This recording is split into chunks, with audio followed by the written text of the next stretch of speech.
मछलियों को बेचकर मुझे अपने बाबा के लिए दवाई लेकर जाना है।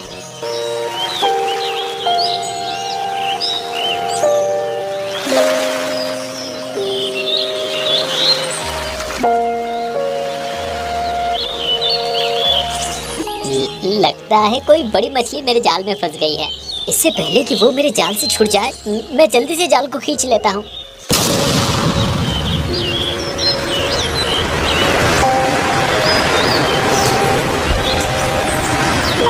अरे अचानक से ये तूफान कैसे आने लगा? बचाओ, कोई मुझे बचाओ, मैं डूब रहा हूँ। कोई मेरी मदद करो।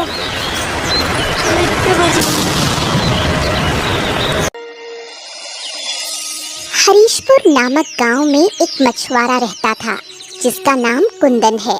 वो अपने बूढ़े माता पिता के साथ रहता है। कुंदन एक बहुत ही गरीब घर से है। वो अपने गांव में मौजूद नदी से मछली पकड़कर उनको बेचकर उनसे कमाए पैसों से अपने परिवार का पेट पालता है। कुंदन, तुम्हारे पिताजी की तबीयत बहुत खराब है। वैद्य जी ने अच्छा खान पान और समय पर दवाइयाँ लेने को कहा है। हाँ माँ, मैं जानता हूँ, लेकिन मैं मजबूर हूँ। मेरे पास इतने पैसे भी नहीं है कि मैं पिताजी का अच्छे से इलाज करवा सकूँ। लेकिन कुंदन, कुछ ना कुछ तो करना ही होगा ना, वरना तुम्हारे पिताजी कैसे ठीक होंगे? हाँ माँ, आप परेशान मत हो। मैं जाता हूँ नदी किनारे। आज कोई न कोई तो मछली मेरे जाल में फंस ही जाएगी, जिसे बेचकर मैं पिताजी की दवाई लाने की कोशिश करूँगा। ठीक है बेटा, जाओ, मगर रात होने से पहले लौट आना।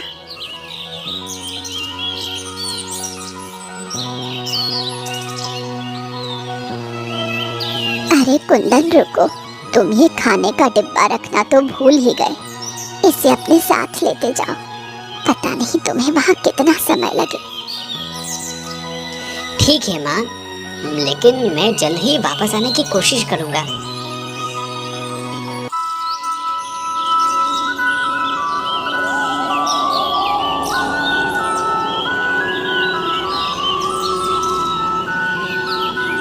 कुंदन अपने पिता की तबीयत को लेकर बहुत चिंतित रहता है और इसी चिंता में वो नदी की तरफ जा ही रहा होता है कि उसे एक साधु बाबा मिलते हैं। प्रणाम साधु बाबा। तथास्तु पुत्र। साधु बाबा, मैंने आपको यहाँ पहले कभी नहीं देखा। क्या मैं जान सकता हूँ कि आप इस जगह पर अकेले क्या कर रहे हैं? पुत्र, मैं यहाँ नया हूँ। यहाँ मैं किसी को नहीं जानता। चलते चलते मैं काफ़ी थक गया हूँ और मुझे बहुत ज़ोरों की भूख भी लगी है, इसलिए मैं यहाँ थक कर बैठ गया हूँ। साधु बाबा, क्या मैं आपकी कुछ मदद कर सकता हूँ? हाँ पुत्र, अगर तुम्हारे बस में हो तो मुझे मेरी थोड़ी सी मदद कर दो। बताइए साधु बाबा, मैं आपके लिए क्या कर सकता हूँ? पुत्र, अगर तुम्हारे पास कुछ खाने का हो तो मुझे दे दो, मुझे बहुत भूख लगी है। खाने को? हाँ, याद आया, मेरे पास खाना है। घर से निकलते समय माँ ने मुझे खाने का डिब्बा दिया था। ये लीजिए साधु बाबा, आप इसे खा लीजिए। कुंदन अपनी भूख की परवाह न करके अपना सारा खाना भूखे साधु बाबा को दे देता है। पुत्र, तुम्हारा बहुत बहुत धन्यवाद कि तुमने मेरी भूख मिटाई। तुम नहीं जानते कि मैं कितना भूखा था। तुमने मुझे अपना सारा खाना खिला दिया, मगर अब तुम क्या खाओगे? कोई बात नहीं बाबा, मेरा खाना खाने से आपका पेट भर गया। मेरे लिए इतना ही काफ़ी है। जब मैं घर जाऊंगा तब खा लूँगा, और ये तो मेरा फर्ज था। अगर आपकी जगह कोई और भी होता तो भी मैं यही करता। तुम्हारी अच्छाई को देखते हुए वैसे तो मुझे तुम्हें कुछ देना चाहिए, लेकिन मेरे पास तुम्हें देने के लिए कुछ नहीं है।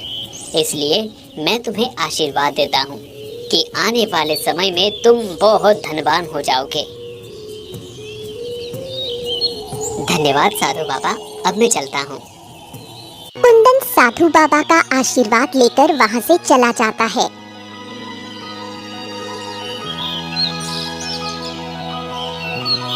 और फिर उस नदी के किनारे मछलियों के इंतजार में बैठ जाता है।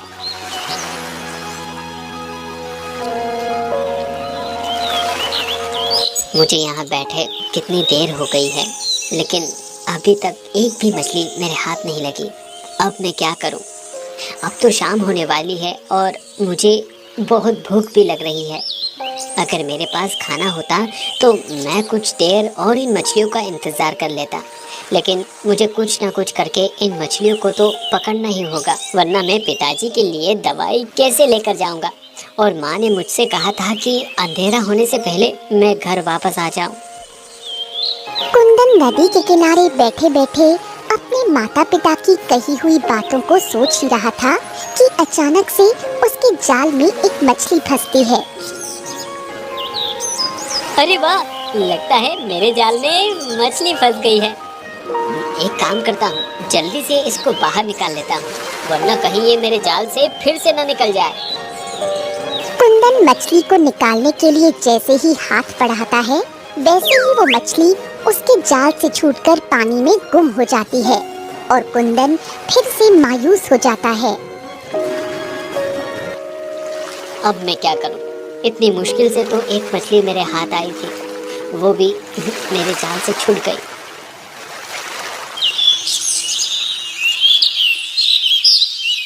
कुंदन को नदी किनारे बैठे बैठे अब रात हो जाती है। वो फिर भी बिना हार माने नदी किनारे बैठा रहता है कि तभी एक मछली फिर से उसके जाल में फंस जाती है। इस बार तो मैं इस मछली को बिल्कुल भी नहीं जाने दूंगा, मैं इसे पकड़ कर ही रहूंगा।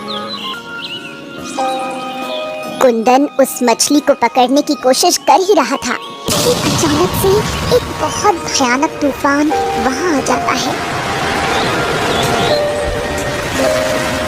अरे ये तूफान, ये कैसा तूफान आ रहा है? कुंदन उस तूफान की चपेट में आकर नदी के अंदर डूबने लगता है। वो मदद के लिए चिल्लाता है, लेकिन वहाँ उसकी मदद करने वाला कोई नहीं होता, इसलिए वो उस नदी में समा जाता है। इधर कुंदन के माता पिता बहुत चिंतित होते हैं, क्योंकि आधी रात बीत चुकी थी और कुंदन का कोई अता पता नहीं था। भाग्यवान, क्या अभी तक कुंदन घर नहीं आया? नहीं श्रीमान, पता नहीं हमारा पुत्र कहाँ फंस गया है। वो मुझसे कहकर तो निकला था कि अंधेरा होने से पहले आ जाएगा, लेकिन अभी तक वापस नहीं आया और अब मुझे उसकी बहुत ज्यादा चिंता हो रही है। मैं क्या करूं? क्या मैं उसे ढूंढने जाऊं? अगर मेरी तबीयत ठीक होती तो मैं ही उसे ढूंढने जाता, मगर मैं चल नहीं सकता, इसलिए बेहतर यही होगा कि उसे ढूंढने तुम चली जाओ, लेकिन ज्यादा दूर मत जाना। कुंदन की माँ कुंदन के पिता की बात मानकर उसे ढूंढने के लिए चल पड़ती है कि तभी उसे एक पेड़ के नीचे साधु बाबा बैठे मिलते हैं। प्रणाम साधु बाबा, क्या आपने एक जवान बालक को यहाँ पर देखा है? नहीं पुत्र, यहाँ से तो मैंने किसी को जाते हुए नहीं देखा। तुम किसकी बात कर रही हो? असल में साधु बाबा, मेरा बेटा एक मछुआरा है और सुबह वो मछली पकड़ने के लिए निकला था, लेकिन अब तक घर नहीं पहुंचा। पता नहीं मेरा बेटा किस हाल में होगा। अच्छा, तो तुम्हारा बेटा एक मछुआरा है? क्या तुम्हारे पास उसकी कोई निशानी, उसकी कोई चीज है? हाँ साधु बाबा, मेरे पास उसकी एक अंगूठी है जो उसने मुझे दी थी, जिसे मैंने अपनी साड़ी के आंचल से ही बांधा हुआ है। ठीक है पुत्री, लाओ मुझे वो अंगूठी दो। ये लीजिए साधु बाबा, यही वो अंगूठी है। साधु बाबा उस अंगूठी को लेकर अपनी आंखें बंद करके कुछ मंत्र पढ़ते हैं।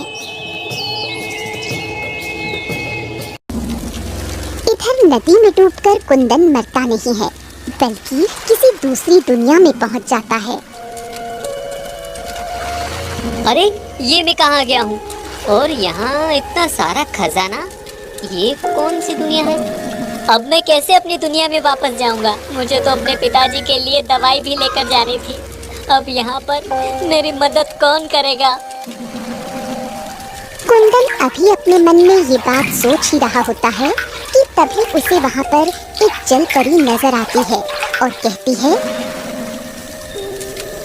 अच्छा, तो तुम ही थे जो मुझे बार बार अपने जाल में फंसाने की कोशिश कर रहे थे, लेकिन तुम मुझे अपने जाल में नहीं फंसा पाए और उल्टा मेरे जाल में खुद ही फंस गए और मेरी इस दुनिया में आ गए।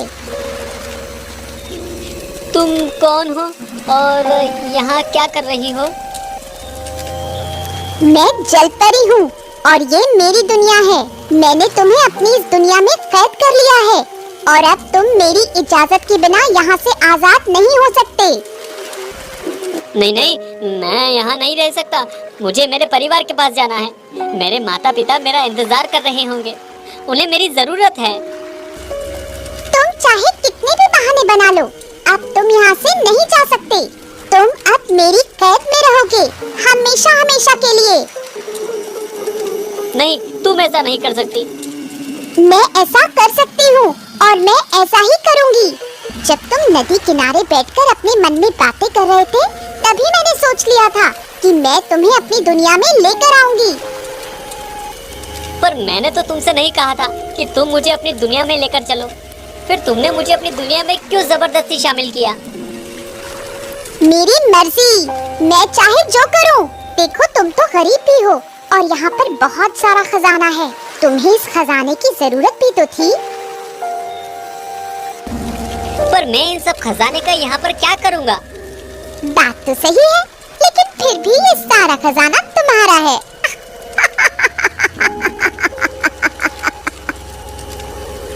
जलपरी कुंदन का मजाक उड़ाते हुए वहाँ से गायब हो जाती है और कुंदन वहीं बैठकर अपने माता पिता की याद में रोने लगता है। दूसरी तरफ साधु बाबा अंगूठी के द्वारा एक दृश्य देखते हैं, जिसमें उन्हें कुंदन पानी के अंदर दूसरी दुनिया में नजर आता है। तुम्हारा पुत्र पानी की दूसरी दुनिया में है। वो जलपरी की दुनिया में चला गया है।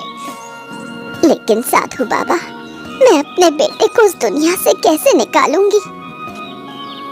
तुम चिंतित मत हो पुत्री, मैं तुम्हारे पुत्र को वहाँ से निकालूंगा। ये अंगूठी तुम मुझे दे दो। साधु बाबा इतना कहकर अंगूठी लेकर गायब हो जाते हैं। अरे, ये साधु बाबा कहाँ गए? लगता है जरूर मेरे पुत्र को बचाने गए होंगे। इधर कुंदन बैठा रो ही रहा था कि उसे एक चीखती चिल्लाती आवाज सुनाई देती है। तभी वो अपना रोना छोड़कर दूसरी तरफ नजर उठाकर देखता है तो एक बड़ी मछली एक छोटी मछली को खाने जा रही थी। बचाओ, बचाओ, कोई मुझे बचाओ, ये बड़ी मछली मुझे खा जाएगी। आज तो मैं तुझे खाकर ही रहूंगी। बहुत दिनों से मैं तेरी तलाश में थी, मगर तू इतनी चालाक थी कि हर बार मेरे चंगुल से आजाद हो जाती थी। छोड़ो इसे, तुम्हें शर्म आनी चाहिए। इतनी बड़ी होकर तुम इस छोटी सी मछली को खाना चाहती हो। कुंदन ये कहकर अपने पास रखे मछली पकड़ने वाले हथियार से बड़ी मछली को मारता है और छोटी मछली को बचा लेता है। तभी वहाँ साधु बाबा प्रकट होते हैं।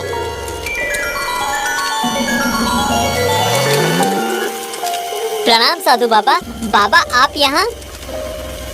हाँ पुत्र, मैं यहाँ। मैं तुम्हें यहाँ से आजाद करने आया हूँ।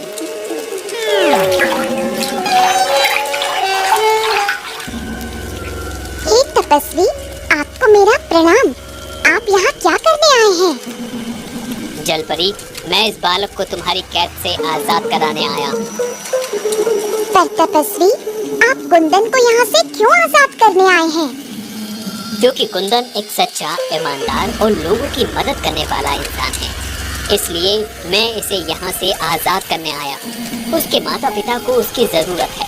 जलपरी, तुम कुंदन को जल्द से जल्द अपनी इस दुनिया से आजाद कर दो। आपने बिल्कुल सही कहा तपस्वी बाबा। कुंदन एक बहुत ही अच्छा इंसान है। मैंने ये बात तब समझी जब कुंदन ने बिना किसी लालच के उस छोटी सी मछली की जान बचाई। इसलिए आपके कहने पर मैं इसे अपनी दुनिया से आजाद करती हूँ और इस छोटी मछली को बचाने के लिए मैं अपना सारा खजाना कुंदन को इनाम के तौर पर देती हूँ, जिससे कुंदन बहुत अमीर हो जाएगा। जलपरी ये कहकर वहाँ से गायब हो जाती है और कुछ देर बाद देखते ही देखते कुंदन साधु बाबा के साथ अपनी माँ और पिता के पास पहुँच जाता है। कुंदन के माता और पिता उसे सही सलामत देखकर बहुत खुश होते हैं। साधु बाबा, आपका बहुत बहुत धन्यवाद कि आपने मेरे पुत्र की जान बचाई। जी साधु बाबा, आपने मेरी जान बचाई। आपका ये एहसान मैं जिंदगी भर नहीं भूलूंगा। इसमें एहसान की कोई बात नहीं है पुत्र। इंसान जैसा करता है उसके सामने वैसा ही उतरता है। एक समय में तुमने मेरी मदद की थी, मुझ भूखे को खाना खिलाकर। आज जब तुम मुसीबत में थे तो ईश्वर ने मुझे तुम्हारी मदद के लिए भेज दिया, और तुम्हारी मदद करना तो मेरा कर्तव्य भी था। कुंदन की एक अच्छाई के बदले उसकी जान बच गई। साथ ही बहुत सारा खजाना मिलने पर उसकी गरीबी भी दूर हो गई और वो आराम से अपने माता पिता के साथ सुख और चैन की जिंदगी बिताने लगा।